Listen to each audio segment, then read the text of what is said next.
Na umaga pa lang nagsimula hanggang ito paggabi na. Satisfied ka naman sa transformation natin for today, ma'am? 100% satisfied. So, ang gusto ng client natin today is gusto niya more on blonde. Ayaw niya yung may mga ash color. Gusto niya yung blonde na blend talaga yung mismo pinaka-white hair niya. So, ang dati niyang color is gawa pa siya sa abroad. Tapos, yung nagtataka siya, yung highlights niya is talagang nawawala daw na talagang nagiging parang one application color. So, ayan, bumaba na sa mismong pinaka-ends niya. Tapos, yun, meron na din siyang dating one application color. Tapos, hanggang inaantay niya na lang na makauwi siya ng Pinas at magpapagawa sa atin.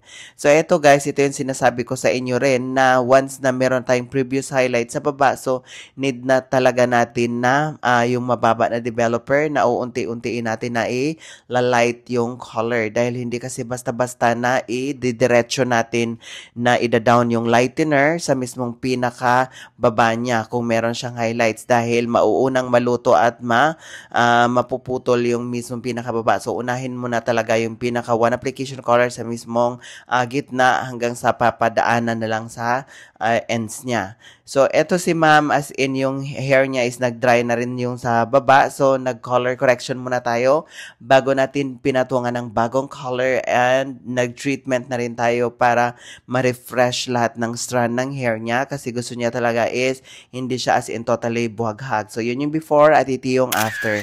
Tingnan nyo yung after guys. Grabe, ang ganda ng pinagbago niya. Meron na siyang lowlights and highlights at halata na talaga yung pinaka-highlights niya at saka yung lowlights. Diba? Ang ganda ng color guys. Tapos yung blending ng color sa mismo pinaka-white hair as in hindi siya obvious na obvious. So ito yung pinaka-importante talaga yung highlights na magbe-blend sa mismo pinaka-white hair dahil yun yung pinaka-main problem niya talaga yung white hair para pag once na mag-regrowth so hindi siya obvious na obvious yung pinaka-tubo niya. Diba? Grabe. Ang ganda ng transformation niya guys.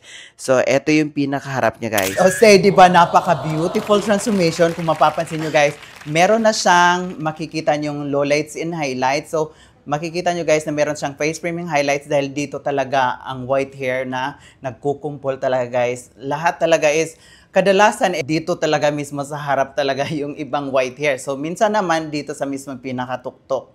And then, yung iba naman sa likod. So, yung kay ma'am is sa harap talaga. Kaya naglagay tayo ng face framing highlights na kung mapapansin nyo, meron siyang light and dark. So, once na humaba yung pinaka-regrowth niya sa harap, hindi siya totally obvious na obvious. So, meron talaga siyang paraan kung paano natin dadayain yung regrowth hair. So, umaga pa lang nagsimula hanggang ito paggabi na. So, satisfied ka naman sa transformation natin for today, ma'am? 100% satisfied. Thank you, Brian. Yes. Thank you. Ang ganda-ganda na ngayon. O, diba? Sobrang napaka-beautiful talaga. Tingnan nyo guys, yung pinaka-regrowth niya, hindi siya as in totally dark. Yung white hair, so once na mag-regrowth siya, prepare na yung regrowth niya, yung pinaka-shadow.